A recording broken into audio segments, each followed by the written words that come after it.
Now, we're delighted to have two ladies as our guests this morning, Ursula O'Farrell and Fíana Connell. And the ladies have come in to talk to us about the Tuamgraney Harp Festival, which starts on this Thursday, which is the 17th, and it goes on till the 19th. And we start with you, Ursula. You're the brains and the brawn behind it, can we say. You get it all together. There's a very small group of you organising this festival, isn't there? Well, firstly, I'm not. I'm only the administrator. Very important. Fíana is actually the brains behind the festival. Originally started off 10 years ago. Mm-hmm. Now, I wasn't involved in it at all at the time. Manus Maguire was involved in it, and Lizzie Affalter. Marie Bugler would have been involved in it at the time. Yeah. Fíana, you were involved in it from the very beginning as well. Were you, Fíana? Sorry. But, so there was quite a big group, a lot of whom have actually left since. So Manus contacted me then. Just my job was to help out with typing basically and admin it, and I kind of got roped into it then. But Lizzie, as you know, then Lizzie Affalter, she used to live in Tuamgraney, and she started it as the Blossom Harp Festival. And then she moved away, and Fíana is the director of it since 2022. Yeah. So we are small now at the moment. It's just Mary, Coffey, Earl, her partner, Earl Rackhorn, myself, and Fíana really, and Carmel Tracy as well. Sure, that's great. Well, Carmel, going. Like she does a lot of the administrative. And as well as that, Fíana's husband, he does the website.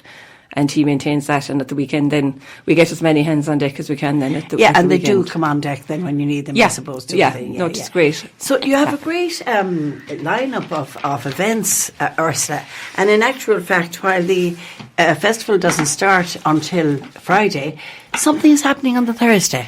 This year, as it happens that myself, Earl and Mary are doing an event management course over as part of the LCETB, the FET College over in Scariff. Yes. Which I would like to give a plug to, I have to say, because there are so many courses. I retired about 2 years ago, and I've been doing courses over there since, I'd say. You never were busier, I would say. It's a fantastic facility, and I'm not sure. Great facility. Yeah, because there's just so.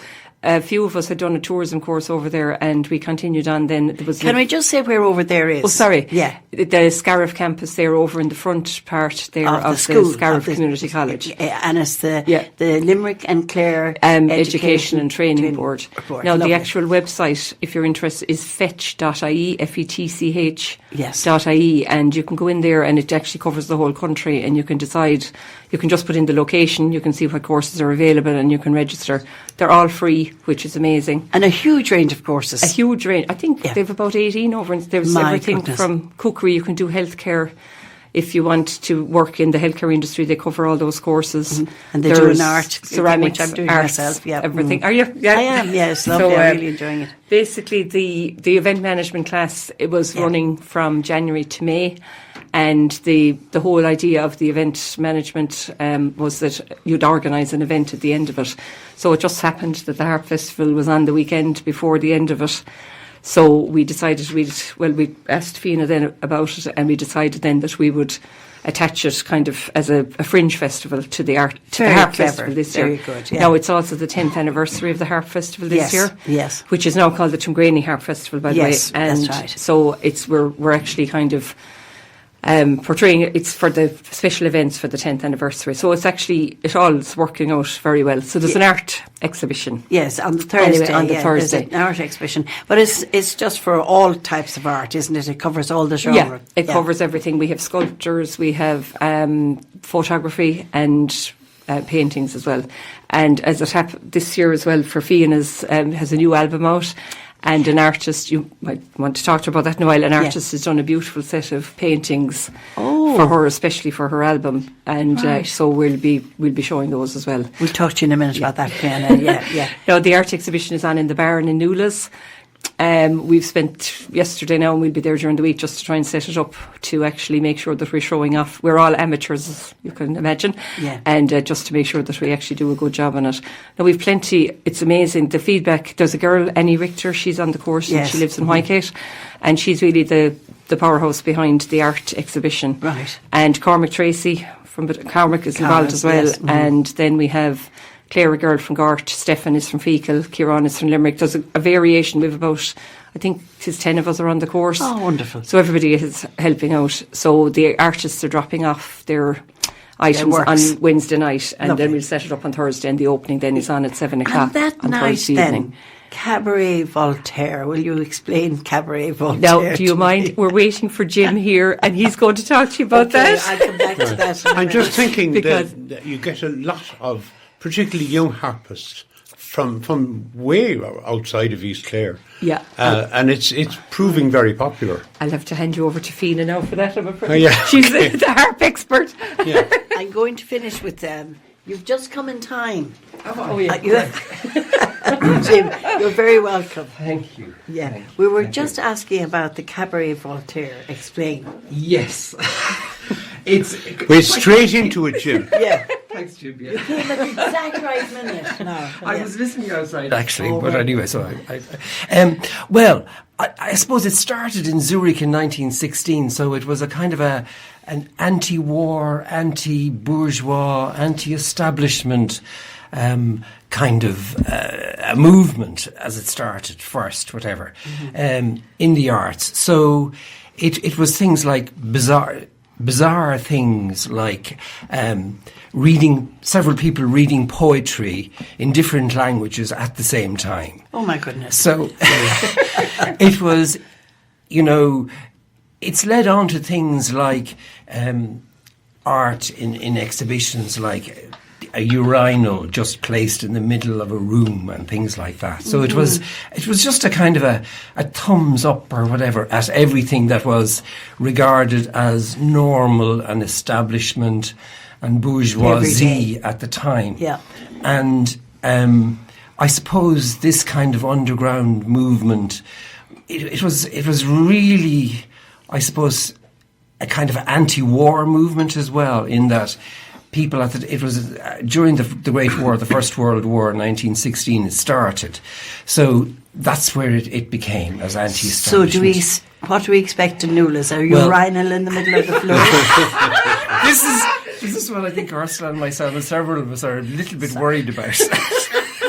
Is Toomgraney ready for a Cabaret Voltaire? I don't know. So, Stefan, who's our Cabaret Voltaire expert and whatever, he's really leading this. And there's everything from bizarre masks, for instance, that we've seen. There will be certainly strange poetry and Okay. readings. So there'll be music and poetry. And there'll be music and poetry and all kinds of strange goings on. Yes. It And says comedy. here.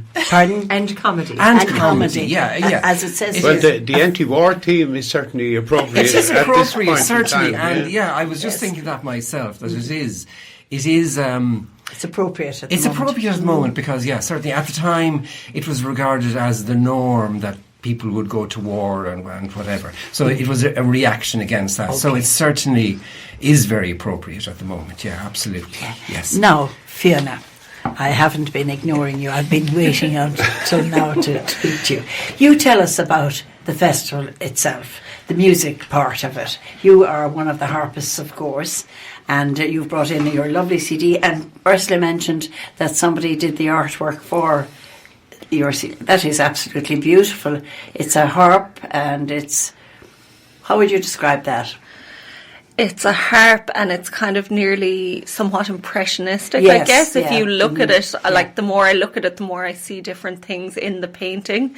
So the artist is Maeve Nihain. She's a painter, a contemporary painter from Spiddle in County Galway. Lovely. So we met through music, and when I kind of had the idea for this project, I knew it would be like a really interesting thing to collaborate, but in a way that really was collaborative. I created the music, and her paintings, you'll see them on the inside of the booklet, are truly a reaction to my newly composed pieces. So she painted with the music playing, and that inspired her to create them.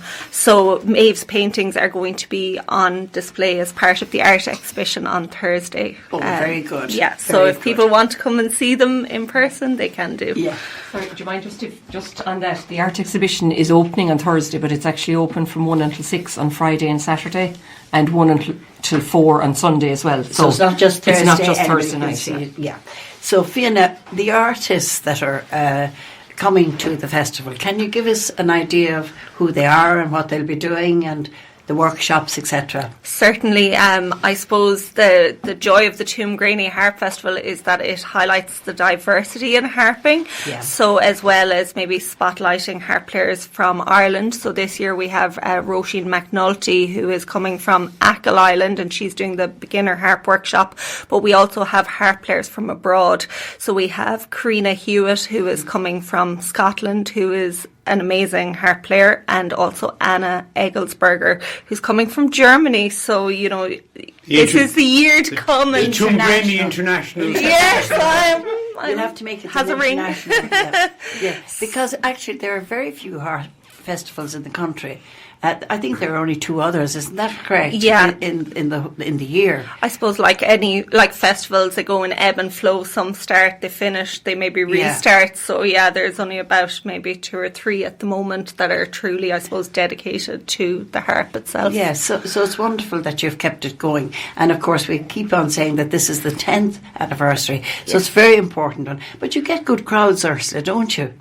To support. Well, Fíana's, the music connections, I suppose, is it's quite niche, I suppose, the harp. Yes. So the amount of local harpists, I suppose, would be limited. So there are people like myself and Carmel would normally be on the desk in the front and say, and we're always amazed at the numbers. Like we've had people come from Cork, Dublin, Waterford, Wexford, like everywhere, all over Ireland, and a lot of parents whose children are playing the harp would bring them every year. Yeah. And also just outside of the harp workshops as well, there's also a fiddle and a Yes, I noticed concertina that. Yeah. workshop Yeah. Mm-hmm. there as well. And Francis Cunningham, who's everybody would know, I'd say, he's actually involved in concertina in Ennis, I think, this weekend.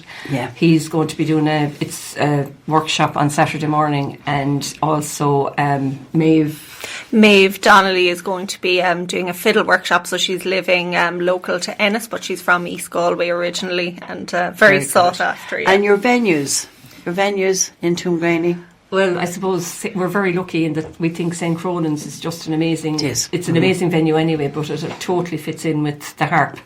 And there's an ensemble workshop on a Sunday that Fíana directs, and Lizzie is involved. Oh, sorry, who's involved? So that's going to be Karina and Anna that are involved with myself at the ensemble workshop on Sunday. The 19th, isn't that it? Yeah.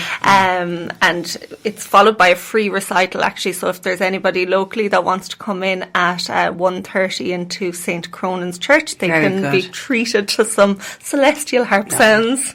And of course your gala concert is on Saturday night. Yeah, the 18th. And all the harpists, and will the other musicians be there as well? Yes. Fíana? Yes, so we're going to have all of the tutors that are involved. So that's Maeve, Francis, Karina, Anna, myself, Roisin, and actually a workshop that wasn't mentioned that Lizzie of Faldare is coming back to do, and it's new as part of the 10-year anniversary, is a mixed instrument workshop. So it's for adults only. So this is the feedback that we were getting, that adults want a platform to be in each other's company and to play with a range of different instruments. So that's happening after lunch. I think it's 2:00.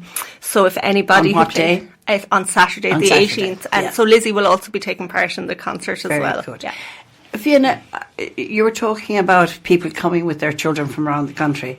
Has it instilled any interest locally for people to get their children to learn the harp?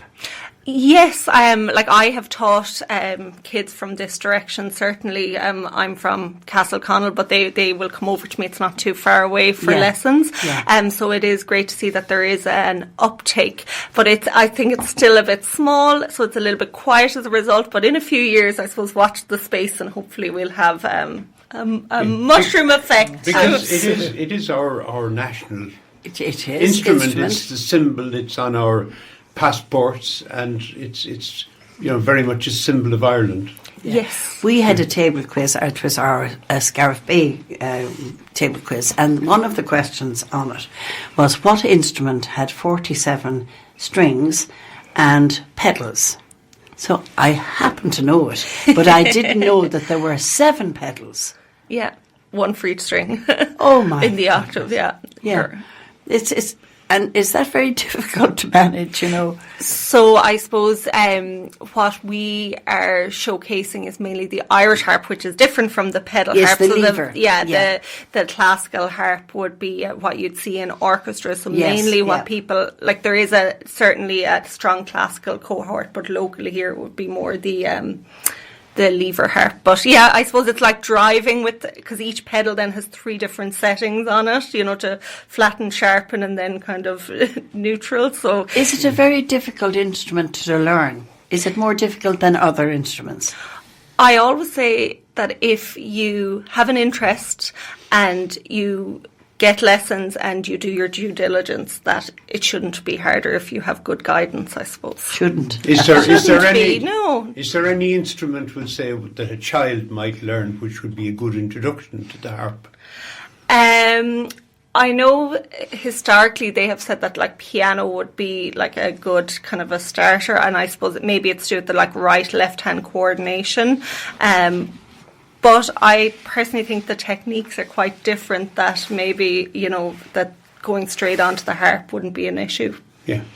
Yeah. Yeah. Just on that, this year there's actually a special workshop. It's a Try the Harp workshop. Oh, so very it's good. obviously it's quite an expensive instrument, so you're not going to go out and buy one straight No. off. So that's on at It's on half 2, at yeah. 2:30 in St. Cronan's. Aimed at children. Well, aimed at anybody. Anybody. Adults as Anybody. well. We had a woman last year, actually, she was from the Aran Islands, and she had only taken up the harp a year previously, I think. Her husband had passed away, and she had decided she wanted to take up a new instrument, so she arrived in Tuamgraney on her own and stayed locally and brought her harp with her and played in the ensemble workshop on the Sunday morning and played in the ensemble. We could then go, as well. Jim. There's hope. But I will say, I think to Try the Harp is, because I might even do it myself, I think it's a fantastic That's opportunity. a good idea, isn't it? Yeah, and it's €15 and it's open to everybody. You can register on that the day is on? in St. Cronan's at 2:30 on Saturday. 2:30 And it is on the Saturday. ideal opportunity. If you play any other instrument, or if you don't, if you just want to come along and try it Just have a look and see and try it out, yeah. Yeah. Now, Jim, we come back to you. The peripheral events, you tell us some more about those. We've done the art exhibition. What else? The Tuamgraney Fringe. Yeah. The Tuamgraney Fringe, yeah, we were trying to avoid that term, but it keeps creeping in, whatever, so not to be confused with Edinburgh. But, yeah. How bad to be confused Well, with that's true, Edinburgh. that is true, that is true. So, yes, as you say, we have the arts exhibition, and as Ursula was saying, it's on both Friday, Saturday and Sunday, whatever. Then on Sunday, we also have a guided historical walk of Tuamgraney. Yeah. So really, it's, I suppose, aimed at people who maybe are dropping off their children to the harp lessons and things like that. Yeah. It's at 10:30 on Sunday morning. Registration at the parish house. Weather just permitting. there. Weather permitting, yeah, we're hoping. Yes, yesterday would not have I been a was- good day. No, it wouldn't. No. We, as with all these things, we have little contingency plans, whatever, in case that Yes, happens. yeah. So, yeah, it's just a brief for visitors, maybe, or maybe even some locals that want to get an insight into a little bit about St. Cronan's, O'Grady's Castle. What's this memorial there's a lot of park history about? around, isn't there? There's a huge amount of history around, whatever, you know. So it's not maybe aimed at people who are looking for some new discoveries in history or whatever. So brilliant historians like Jim here or whatever mightn't learn anything new from this guided tour. But we'll have a look at... And the route is, Jim? The route is basically go through the memorial park. You know, we'll go to O'Grady's Yes. Castle, have a look at St. Cronan's. Then we'll continue on up to Edna O'Brien's house, whatever. Have a few words about Edna, whatever. Then we're moving up to the workhouse, whatever, you know, at the co-op there. And there's great work going on there. There is is great actually, work yeah. going on there, yeah. So we don't really have time to go into great depths about that, but it's to give people an introduction to the workhouse and maybe send them on to go out and see the famine graveyard and things like that. And you're leading that walk, Jim, I'm are you? leading that walk, Yeah. yeah, for my sins, yes. So I am. So yes, and then we come back and we have also a talk about the bards and old harpists, again by Stefan, whatever, in the Memorial Park on our way back. So people will be back then in time for the recital in the Have we in any the church. famous harpists from this area? That is a good question. Fiona. I think Fíana. that I know, but in time past now, we're talking about- historically, yeah. Historically, I we're think talking about. a lot of the harp players were wandering minstrels, Yes, and yeah. that a lot of Bards. them are celebrated and remembered in the locations that they either were born or were buried. So, O'Carolan would be Yes. celebrated up in Keedew and Granard, and they would have festivals up there. So, but the thing is that those harp players would have passed through Toomgreen, Yes. most certainly, Yeah. and O'Carolan composed over 200 tunes that we still have in existence today. So I'm sure if you looked through the back of Donal O'Sullivan's book and read about each person, you could find a connection to the local area. I think that's going to be my next challenge now. Well, he must have been to O'Grady's. He must have been to O'Grady's castle. Surely, yeah. Yeah. So you seem to have a very good programme of events. Anything else you'd like to... I suppose just a few things. We're going to have live harp music in Anka's new restaurant in McKiernan's lovely. on Saturday. Lunchtime. Place is At lunchtime, lovely. just to accompany people having their lunch there. And there's a lovely space for it there, isn't there, There is, Ursula? there is. And Yeah. then we just want to thank Newla's as well, because at night time we have 3 nights of live music in Newla's. Yeah. On Friday night is the official actual opening of the Harp Festival. The Traditionally architects- very supportive anyway. Yeah, and we're hoping as many people, and it's great. It's been a long time since there's been live sessions in Toomgreen, I think. yes, So yeah. on Friday night, Fíana is there with Michelle Kennedy. Denise Kennedy, yeah. sorry. Saturday night, yeah. Paula, Carol's daughter, Eva. Eva's lovely, going to be yes, playing there with yeah. some of her friends. And on Sunday then we have Cleena and Siobhan Kelly and Donal Watson. Now that's actually at 4:00. That's the kind of official end of the Harp Festival. Great weekend of music, and let's hope that everybody turns out And to enjoy it. this programme will be coming from the McKiernan's new restaurant on next Saturday morning. Well, I hope you'll do it well enough without me now, Jen. That's great, actually. It'll all tie in together. That'll be lovely. Can I, just before we finish, thank our sponsors, Harp Ireland. You mentioned that our harp is our national emblem, and organisations like Harp Ireland have supported the festival through the years, so we're grateful to them. And we're also grateful to the harp makers that support the festival every year. So Yes. that would be Harrington Harps, Callan Harps and Killarney Harps. And there's a harp makers exhibition that happens throughout Saturday I've as seen well. that one So off if in there, anybody yeah. would like to come in and chat to any of the harp makers, they'll be available throughout the day. So we're just grateful to everyone local as well who provides support and sponsorship in different ways for the festival. Anything else? Well, I know Ursula has very kindly said that you're giving 2 free tickets for the concert on Saturday night. And if anybody wants to enter that competition, the number or the text WhatsApp is 089 258 2647. And Have you a question? yeah, Go ahead. what anniversary is this of the Harp Festival? Grand. Yeah. Lovely. So if they were listening, If they were listening, they'd know, certainly yeah. heard it. Can I just the concert is actually in St. Joseph's Catholic Church now on the Saturday night, Yes, not not St. St. Groans. Groans, yes. So just to Yeah, let that's- people know that. yeah. And it's at 8:00 and we'd be At grateful 8 for o'clock. It's actually And a the beautiful, cost is? €15. 15 and it's euro. on the door. So 2 free tickets? Yeah. Yeah. Be lovely, yeah. And all the information is on the Harp Festival website, so it's www.toomgrainyharpfestival.ie. They can find the answer there, even. Exactly. Well, thank you all so much for coming in. You've made it sound very interesting. Let's hope that the people come out and enjoy it with you. So we have a piece now of Fíana's that we're going to play from her latest CD, and it's called, Fíana, help me out here. It's Something Old, Something New. It's the CD, yeah, and the track is called Inish Clune, and it's followed by the Lost and Found jig. There you go.